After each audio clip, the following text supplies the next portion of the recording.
Halo? Halo. Kalau disapa halo jawabnya hai.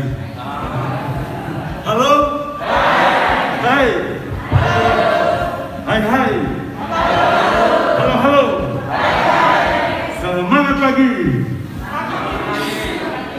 Kalau disapa semangat pagi jawabannya semangat pagi, pagi luar biasa. Semangat pagi. Semangat pagi luar biasa. Dimulai dengan kata semangat. Semangat pagi.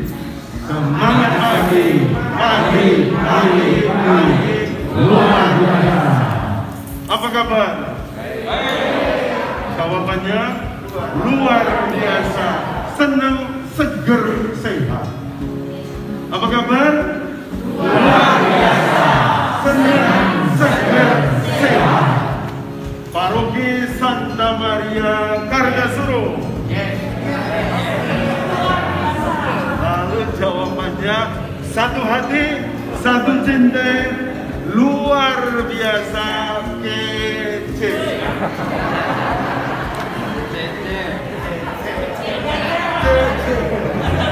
Cekar. Paroki Santa Maria Kargasuro. Satu hati, satu cinta, luar biasa kece. Tepuk tangan untuk kita. Saya diminta hari ini untuk ngomong-ngomong tentang mengenali luka batin. Sebetulnya tema ini tidak terlalu sering saya bawakan, karena yang sering saya bawakan itu adalah materi tentang penyadaran dan penyembuhan dari pewarisan orang tua dan kakek nenek kita melalui tinjauan psikogenetik. Lalu yang kedua yang ada hubungannya dengan ini adalah karya penyembuhan Allah melalui 8 tahap kehidupan. Itu yang sering saya berikan, sehingga nanti saya ambil tahap-tahap awal. Lalu retret yang juga saya berikan adalah khusus untuk para janda duda, retret jadul, janda duda luar biasa. Dan itu beginning experience, pengalaman mulai hidup sendirian lagi. Lalu yang terakhir itu remembering the unborn baby, mengenang anak-anak yang tidak sempat lahir karena keguguran atau digugurkan oleh orang tuanya. Itu yang sering saya buat sejak saya mempelajarinya itu di Singapura dan juga di Manila. Lalu 4 bahan itu yang sering saya berikan. Sedangkan yang ini itu jarang sekali, tetapi dimasukkan dalam retret karya penyembuhan Allah melalui 8 tahap kehidupan yang diambil dari teori Erik Erikson dan digubah atau diramu oleh pastor Yesuit terkenal Meculin dalam bukunya Healing the 8 Stages of Life. Jadi penyembuhan melalui 8 tahap kehidupan. Tapi hari ini kita hanya ngomong-ngomong sebentar aja. Sebetulnya ini retretnya itu mulai dari Jumat sampai Minggu. Maka kalau Anda berminat, seperti tadi diaturkan ngomong jejer, kalau mau lanjut setelah ngobrol-ngobrol ini dilanjutkan tahun depan. Dan waktu kalau sedikit itu dengan retret lengkap dari karya penyembuhan Allah melalui 8 tahap kehidupan. Maka sebelum kita mulai dengan beberapa ice breaking, kita melihat dulu tema ini tujuannya apa? Untuk melihat siapa anak batin. Anak batin itu sering disebut juga anak kecil atau inner child di dalam diri kita. Meskipun kita ini sudah gede, bahkan sampai sudah Umar Bakri, untuk masih ada rambut bagian kanan dan kiri, sudah gede banget, tetapi kita membawa di dalam diri kita itu si kecil ini yang disebut anak batin atau inner child yang usianya tetap sama, tidak berkembang seperti diri kita yang gede ini. Dan dia adalah sisi batin kita yang menyimpan semua pengalaman-pengalaman di waktu kecil.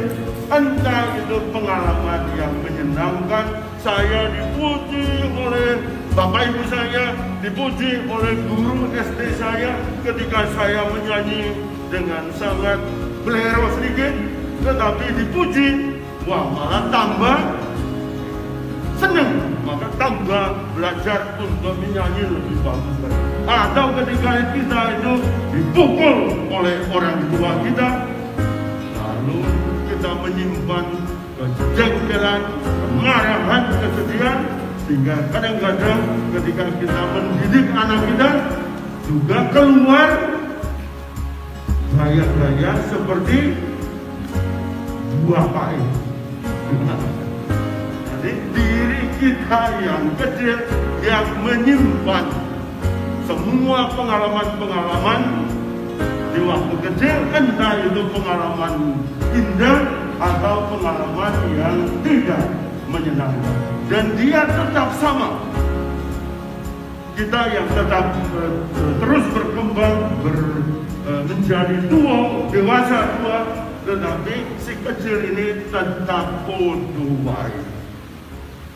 Maka kita perlu menyadarinya supaya sedapat mungkin nanti pada suatu ketika itu ikut retret dan menyembuhkannya. Tapi hari ini melalui penelusuran masa kecil, saya itu mandeknya di mana, startnya di mana. Itu yang mengenai si kecil atau anak batin ini. Maka kita perlu menyadarinya. Seperti tadi Romo Cece, menyadarinya itu aja sudah separuh penyembuhan. Karena dikatakan you cannot say what you do not see. Ketika Anda melihat, ketika Anda sadar, itu Anda bisa merubahnya. Tetapi kalau Anda tahu yang mau dirubah, ya Anda bisa. Maka nanti melalui penelusuran dari dalam kandungan sampai kita umur SD, ada apa di sana? Sehingga saya itu apa-apa sedikit berbesmili. Coba dilihat, mungkin ditanyakan ke orang tua, waktu saya dalam kandungan itu apa? Sehingga saya mudah untuk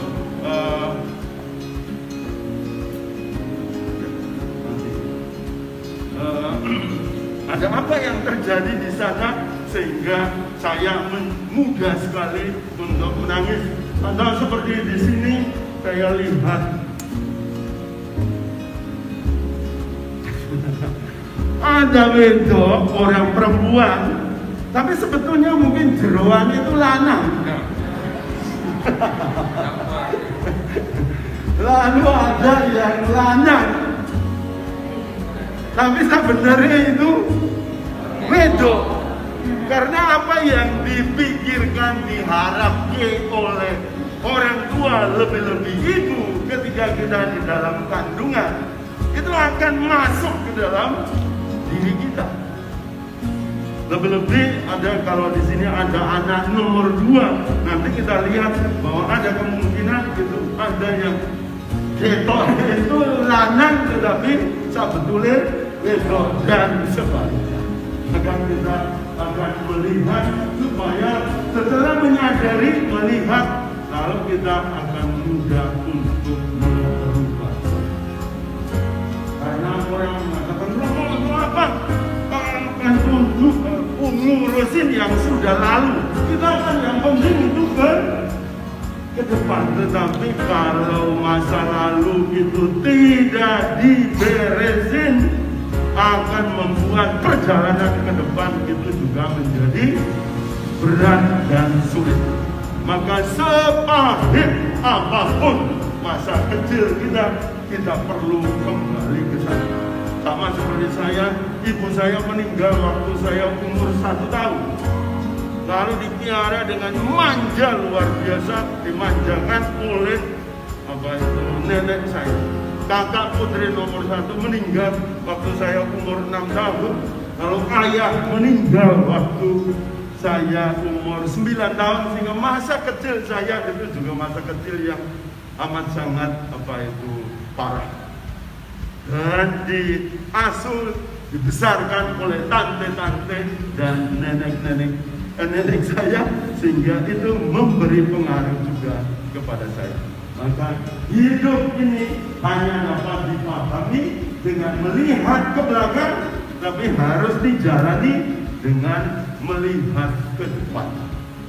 Maka kita akan memakai bantuan dari teori psikologi perkembangannya Erik Erikson dengan ramuan dari Romo Menculik.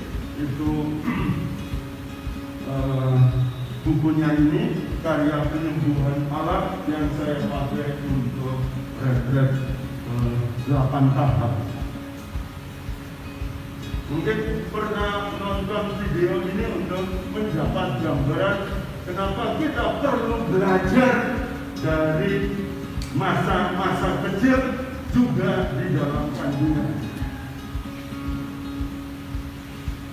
The greatest hypnotherapist in the world itu siapa?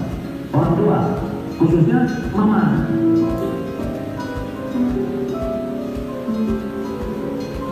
Jadi bedanya begini, begitu terjadi pembuahan, maka embryo ini sudah terserah, yang aktif pikiran sadar.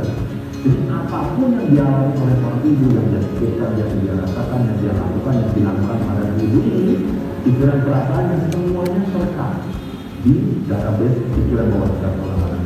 Jadi secara tidak sadar ini sudah mau memprogram. Tapi biasanya kan orang tua itu pada saat setelah lahir. Begitu si anak ini lahir, apapun yang terjadi pada si anak, terutama apa yang disampaikan atau diucapkan oleh pengasuh utama, orang-orang di sekeliling anak ini, orang tua, pembantu, siapapun, ini akan masuk ke bawah sadar anak dan memprogram anak untuk tumbuh. Misalnya, kalau ada anak yang kecil, orang tua bilang, "Oh, kamu itu bodoh, kamu nggak bisa, kamu jelek." Anak yang sebenarnya aktif, dia percaya kalau dia tidak tersebut, dan itu menjadi program yang menjalankan dirinya dia. Tapi kalau orang tua yang mengatakan kamu baik, kamu itu pintar, kamu pasti bisa, kamu tenaga, sama kayak kamu, ini nggak masuk. Jadi the greatest hypnotherapy itu siapa? Orang tua atau orang ibu. Nah, kalau ada orang tua datang ke saya dengan dua anak yang bermasalah, saya mengharuskan kedua orang tua jumpa saya duduk di dalam ruang saya. Saya akan menggali proses parenting yang mereka di rumah. Nah, seringkali 99,9999% masalah itu bukan pada anak, masalah ada pada orang tua. Orang tua tanpa mereka sadari, mereka melakukan terapi dan program bersama. Anak ini kalau bagi saya ibaratnya adalah sebuah mesin produksi. Kalau kita produksi produk misalnya, dan produk ini sangat yang salah bahan bakunya apa? Mesinnya proses pembuatannya bermacam-macam. Ada sesuatu ini di situ. Jadi kalau produk ini sangat, maka kita tidak bisa menjalankan produksi. Kita memilih sistemnya atau mesinnya. Mungkin caranya apa? Maka itu lakukan sistem. Orang tua biasanya nggak mau mengerti ini. Sebenarnya kalau orang tua atau orang lain, kalau saya bilang maaf ya Bapak Ibu ya, ini yang bermasalah apa sama ibu, Bapak Ibu yang bekerja keras, marah loh mereka. Kenyataannya memang seperti itu. Yang bermasalah atau ternyata orang tua. Mengapa? Karena mereka tidak siap menjadi orang tua. Mereka siap menjadi papa dan mama. Oke, jadi seperti minggu lalu saya memberi rekoleksi juga di paroki Solo Baru dengan tema strong couple, strong family. Maka yang perlu didandani itu pertama itu calon mantan, dan kalau sudah menikah bapak dan ibu atau suami istri, karena mereka ini yang akan jadi contoh model bagi anak-anak mereka. Maka kalau ini kacau, maka akan mewariskan juga sesuatu yang kacau. Maka perjalanan kita hari ini sampai dengan nanti sore, sampai sore ya? Ya, sampai sore untuk beberapa ice breaking, definisi keluarga, lalu penyadaran dan pengenalan anak batin pada tahap 1, 0 dalam kandungan sampai 1,5 tahun. Ada apa di sana? Sehingga saya itu menjadi orang yang tertutup. Lalu tahap kedua, waktu kita 1,5 sampai 3 tahun, masa awal kanak-kanak, ketika kita sudah mulai menentukan sendiri segala sesuatu yang mau kita buat, tapi dilarang misalnya oleh orang tua kita. Lalu masa anak-anak ketika kita lagi senang-senangnya bermain dengan balok atau dengan apa itu pasir ketika kita pantai, lalu orang tua waduh ini jelek banget. Nah, anak sudah merasa terluka dan merasa bersalah. Lalu yang terakhir itu ketika kita di sekolah SD, guru yang sangat menentukan. Ada guru SD di sini? Ya, itu Anda menjadi pemicu bakat, tetapi juga pembunuh bakat anak ketika Anda mendampingi mereka pada masa sekolah. Maka mari kita nyanyi lagu gembira. Hore, lagu gembira. Hore, lagu semangat. Yes, yes, yes.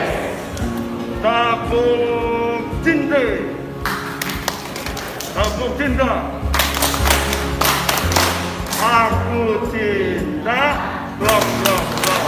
Kamu cinta, blok, blok, blok. Semua cinta, cuk, cuk, cuk, cuk. Wah. Oke. Bisa berdiri sebentar?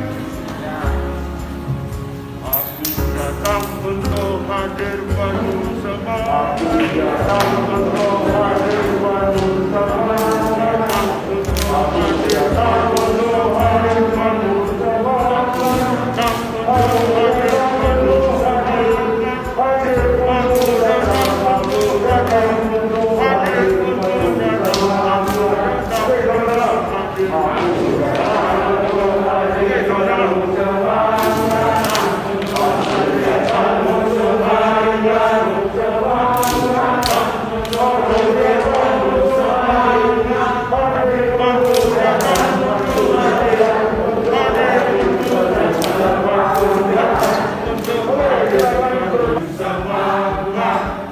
Oke, silakan berpasangan 2 orang.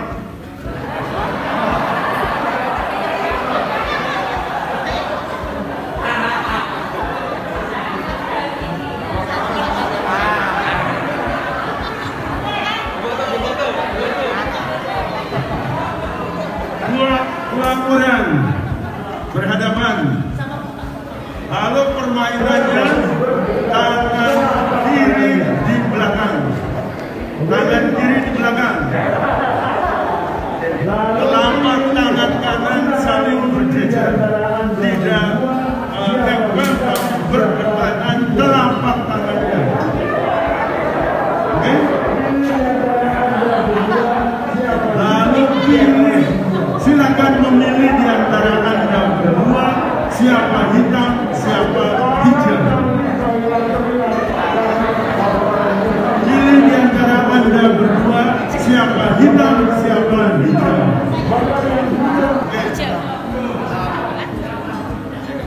Kalau nanti saya teriak karena warnanya sama, maka tunggu sampai selesai. Maka kalau saya bilang hitam, maka yang hitam menangkap telapak tangan yang hijau. Telapak tangan yang hijau harus menghindar. Kalau ketangkap akan dihukum. Oke, permainannya jelas? Kalau saya sebut hijau, maka yang hijau menangkap yang hitam. Yang hitam tangannya menghindar. Yang ketangkap itu, yang ditangkap itu yang dihukum. Oke, siap? Oke, kita tes dulu. Konsentrasi. Kalau saya bilang konsentrasi, jawabannya konsentrasi dimulai. Oke?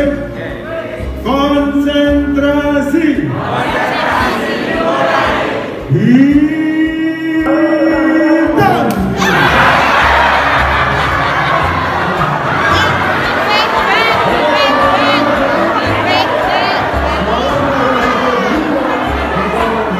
Maka yang hitam itu menangkap yang hijau. Yang hijau menghindar. Kalau hijau tertangkap, dialah yang dihukum. Oke, siap? Kita coba sekali lagi. Konsentrasi. Hijau.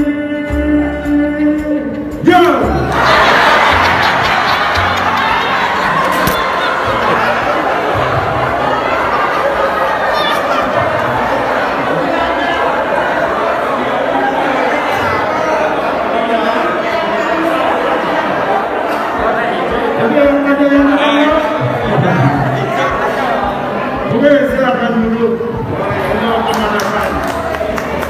Nanti kalau di pertengahan sesi nanti dibuat lagi. Sekarang silakan buka tangan, lalu tanpa mikir, tanpa lihat, melipat tangan.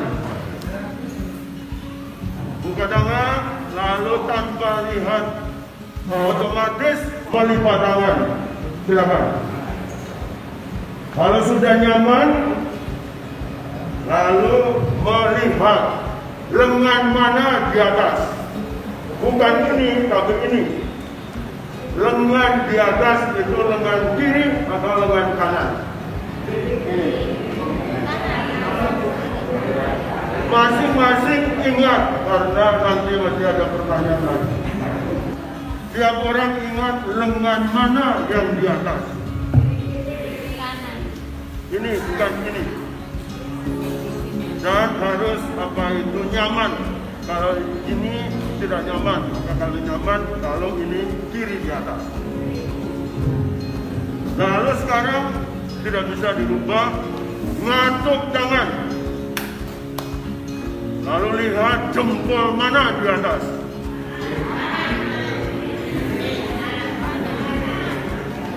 Jempolnya kiri atau kanan di atas? Itu tidak bisa dirubah.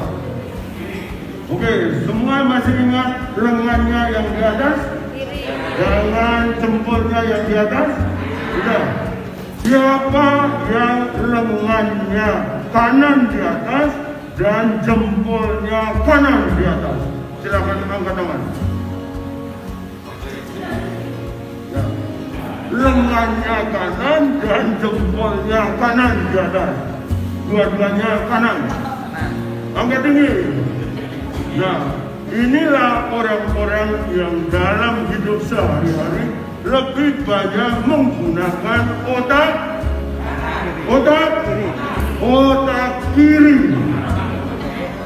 Logiknya itu lebih jalan. Segala sesuatu lebih banyak dipikirkan sebelum dieksekusi. Jadi selalu silang. Kalau Anda itu stroke di bagian kanan, nanti otak kirimu itu kena, dan sebaliknya. Siapa yang lengan kiri di atas dan jempolnya juga kiri di atas? Angkat lebih tinggi karena ini manusia-manusia yang luar biasa. Luar biasa. Inilah teman-temanmu yang dalam sehari-hari sangat banyak menggunakan otak emosi, mudah nafsu.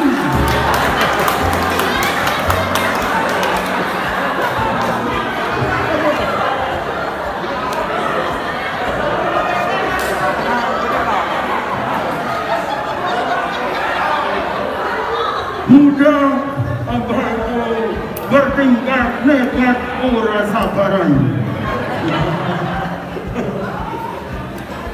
Lalu siapa yang lengannya kanan tapi jempolnya kiri di atas, atau lengannya kiri tapi jempolnya kanan di atas?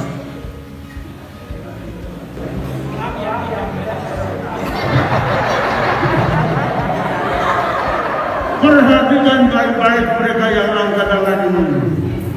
Inilah teman-temanmu yang tidak punya otak.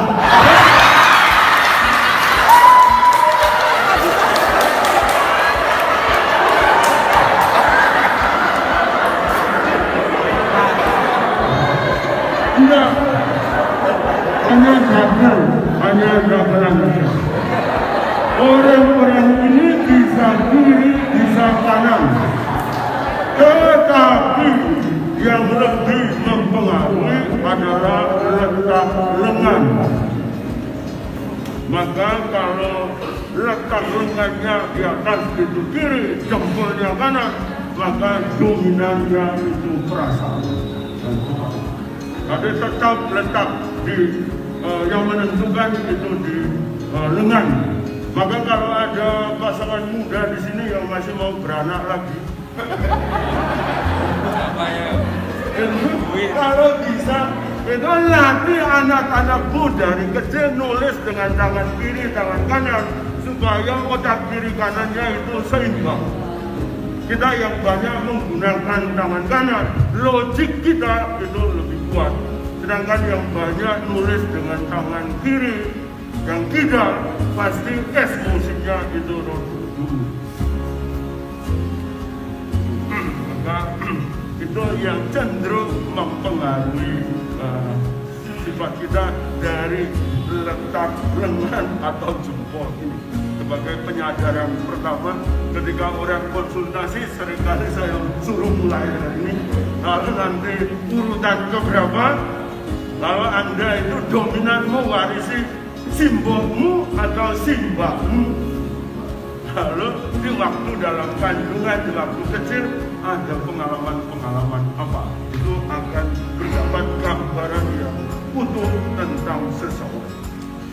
Oke, lalu kita akan mulai tema inti. Maka ada